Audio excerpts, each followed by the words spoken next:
Rent is skyrocketing, and home buying is out of reach for millions. One big reason why? Wall Street. Hedge funds and private equity firms have been buying up hundreds of thousands of homes that would otherwise be purchased by people.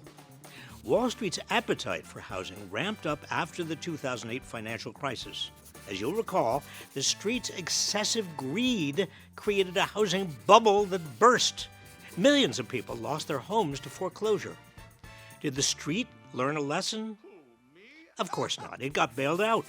Then it began picking off the scraps of the housing market it had just destroyed, gobbling up foreclosed homes at fire sale prices, which it then sold or rented for big profits. Investor purchases hit their peak in 2022, accounting for around 28% of all home sales in America. Home buyers frequently reported being outbid by cash offers made by investors. So-called iBuyers used algorithms to instantly buy homes before offers could even be made by actual human beings. If the present trend continues, by 2030, Wall Street investors may control 40% of U.S. single-family rental homes.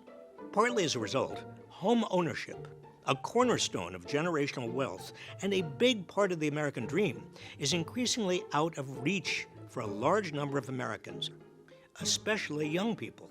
Now, Wall Street's feasting has slowed recently due to rising home prices, but that hasn't stopped them from specifically targeting more modestly priced homes, buying up a record share of the country's most affordable homes at the end of 2023. They've also been most active in bigger cities, particularly in the Sun Belt, which has become an increasingly expensive place to live. And they're pointedly going after neighborhoods that are home to communities of color. For example, in one diverse neighborhood in Charlotte, North Carolina, Wall Street-backed investors bought half of the homes that sold in 2021 and 2022.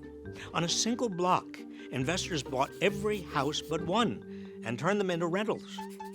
Folks, it's a vicious cycle. First, you're outbid by investors. Then you may be stuck renting from them at excessive prices that leave you with even less money to put up for a new home. Rinse, repeat.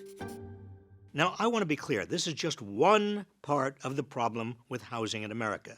The lack of supply is considered the biggest reason why home prices and rents have soared and are outpacing recent wage gains. But Wall Street sinking its teeth into whatever is left on the market is making the supply problem even worse. So what can we do about this? Start by getting Wall Street out of our homes. Democrats have introduced a bill in both houses of Congress to ban hedge funds and private equity firms from buying or owning single-family homes. If signed into law, this could increase the supply of homes available to individual buyers, thereby making housing more affordable. President Biden has also made it a priority to tackle the housing crisis, proposing billions in funding to increase the supply of homes and tax credits to help actual people buy them. Now, I have no delusions that any of this will be easy to get done, but these plans provide a roadmap of where the country could head under the right leadership.